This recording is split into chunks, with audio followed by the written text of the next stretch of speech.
So I'm Grant Ricks. I created the Pause, Breathe, Smile Mindfulness in Schools program, and I work for the Mental Health Foundation running a program called Mindful Aotearoa. What is mindfulness? Sure. So I think the simplest description of mindfulness is paying attention to what's currently occurring with kindness and interest. Yeah, it's not just paying attention, it's the way we pay attention, which is with that sense of kind of warmth and curiosity about what it is we're paying attention to. So yeah, we can talk about the present moment, but actually all of life takes place in the present moment, even when we're thinking about the past or planning for the future. Those are thoughts that are occurring now in the space of our awareness, and our body has no choice about where it is. It's always anchored to the present moment, whereas our minds can wander all over the place. And I think that's a wonderful capacity of the human mind too, that our minds can wander, but the same capacity for mind wandering can get us into trouble too. You know, overthinking things starts to become overwhelming, and as we're starting to understand now, the brain doesn't make a difference between perceived threats and real threats. It still responds as if it's under threat. So, you know, if you're walking down the street and you come face to face with a hungry tiger, that's a really good time to be afraid and have a really healthy stress response, so you can respond by running away, for instance. But when it's the tiger of anxiety that's running around in our own minds, it's a little bit harder to get away from that. But the brain is still responding as if that tiger is real. So it's important really that we have strategies that help to cut through that harmful mind wandering and bring our attention back to where the body is. And when we do that, we start to experience a greater level of mind-body balance. It's really about balance, mindfulness. It's about the mind being in balance with the body, being in balance and in accord with the life that we're living right here and now. The Pause, Breathe, Smile program is specifically for school classrooms. So each lesson does have the children in mind. They're kind of the center of attention, if you like, when we deliver the lessons. But we ask school teachers to participate as part of that as well, so that we can help foster this sense that everyone's in this together and learning together. And we find actually that's really empowering for the kids. Well, I think, you know, when we're thinking about the learning environment, the impact of mindfulness for learning, we've got to remember that really mindfulness is about paying attention, and paying attention in a really kind of healthy way. And if we think about what is kind of required in education is that we need people, students, to be paying attention, to be able to take in what they're learning. So mindfulness really strengthens the attention muscle, if you like, but does it in a way that is also about fostering kindness and curiosity at the same time. And so that we know from the research we've done here in New Zealand, as well as the research that's happened internationally, is that when children learn mindfulness in schools, it really strengthens their ability to pay attention, but it also supports their social and emotional well-being. And I think, you know, there's plenty of research as well that shows that social and emotional well-being is really the foundation upon which academic achievement can really build and establish. So mindfulness is a natural quality of human attention that we all have the capacity to engage with, if you like. So, you know, every time we're paying attention to something with a kind of sense of curiosity or a sense of interest, we could say that in that moment we're being mindful. But we're not very good at that, so we need techniques to kind of exercise that ability to grow our ability for mindfulness. Well, maybe the reason why I started practicing mindfulness is I was a young man, you know, 19, 20. I had a lot of questions about life and interest in the mind and the workings of the mind, but I also had a lot of social anxiety, and I found that learning mindfulness really helped to clear that up. So the reason why I developed the Pause Breathe Smile program was seeing, working in the field of mental health promotion and seeing that actually if we can work with children at a young age and we can really teach mindfulness as a life skill, not mindfulness as necessarily a kind of meditation practice for a life of contemplative inquiry, then we can empower our children and young people to carry those skills with them in their back pocket and to be able to draw upon them. Each lesson, so the Pause Breathe Smile program is 8 lessons long, and each lesson is linked to specific learning areas of the curriculum as well, and it aligns most well with the health and physical activity curriculum, but there's elements of the science curriculum, social science curriculum in there as well. And one of the core components of our program is that we bring in Te Whare Tapawha, which is a beautiful, very elegant model of holistic well-being from a Māori perspective.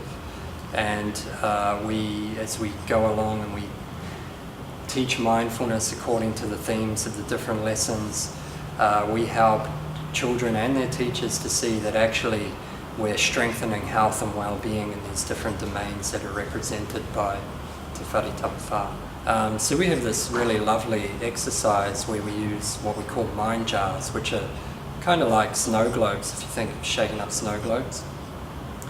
And the kids make a mind jar, and we shake it up, and it's sort of a metaphor for the mind. We ask questions like, have you ever had days when your mind feels like this, and the mind jar's all stormy and shaken up. And then we explore how we can get that mind jar to start to settle. And the beautiful thing is that when it settles, all the glitter settles to the bottom, but you still see little bits of glitter floating through the jar. And one of the key messages there is that mindfulness is not about not thinking. Like, thoughts are still coming and going, but when we're mindful, we have greater strength, greater ability to choose which thoughts we're going to engage with, and we have the mental strength to disengage with that train of thought. In terms of working with parents to help them to really understand and accept what mindfulness has to offer, generally speaking, we've had a really strong positive response from parent communities. Most parents now, I think, have some kind of elementary understanding of what mindfulness is. It's become sort of so popular. Most parents get it. There has been some instances where we've had some challenges from parent communities, which are kind of more ideological in nature, that sort of goes against their religious views, because of this misperception that mindfulness is maybe Buddhist, which is not true actually. Mindfulness is human.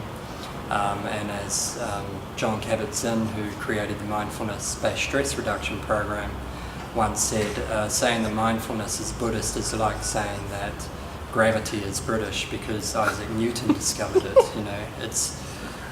The truth is we all have moments of mindfulness.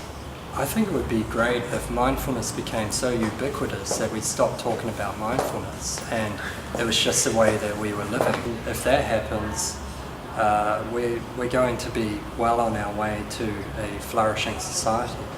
More specifically, perhaps, I think it would be great if we could get mindfulness into the curriculum, and the understanding that actually this isn't something extra that we're trying to do, but just as a musician needs to tune their instrument before they start playing it, that by doing some mindfulness practice, we really help to lay the foundation necessary to engage in learning.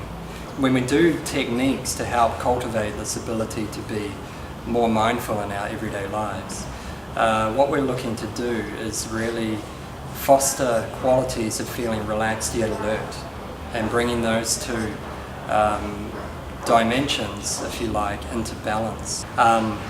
So with mindfulness, we we speak a lot about needing to recognize how we're feeling, accepting how we're feeling without judgment, so that we create a kind of space to be able to respond to it and attend to it, and then doing specific techniques like what we call loving kindness practice, for example, where we're actively looking to promote qualities of warmth and friendliness to what we're noticing in our own minds and the situations of our living.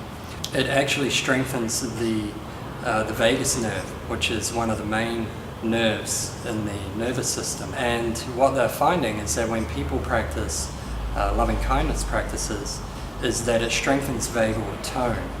And so kind heart, happy heart, for instance, is based on practices that strengthen vagal tone.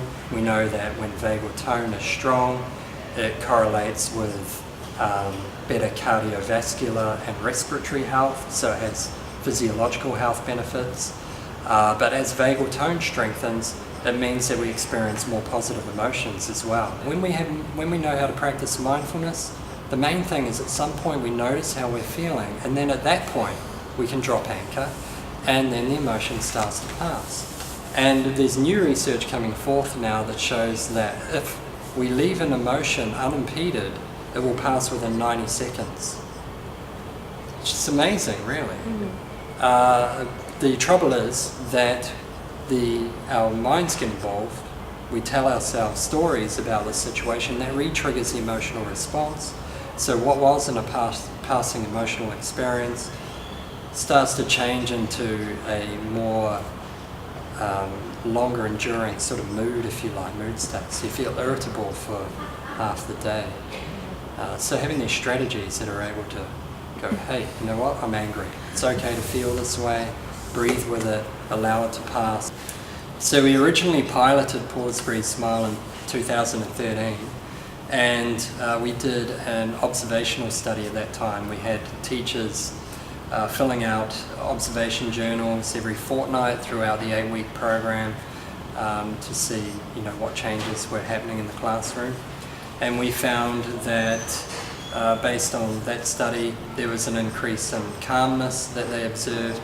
They observed an increase in focus and attention, increased ability to resolve conflicts and to form positive relationships. And the teachers themselves experienced a reduction in stress personally. And I think that it's probably twofold, because they had a calmer classroom climate to work with, but also they were getting benefit from engaging with the program and learning these practices themselves. And we have some teachers now who swear by the need for mindfulness in their classroom. They find that if they don't start the day by doing just a simple mindful breathing practice, even just 5 minutes long, that the whole day doesn't go so well. And then in 2014, we did these 2 further studies.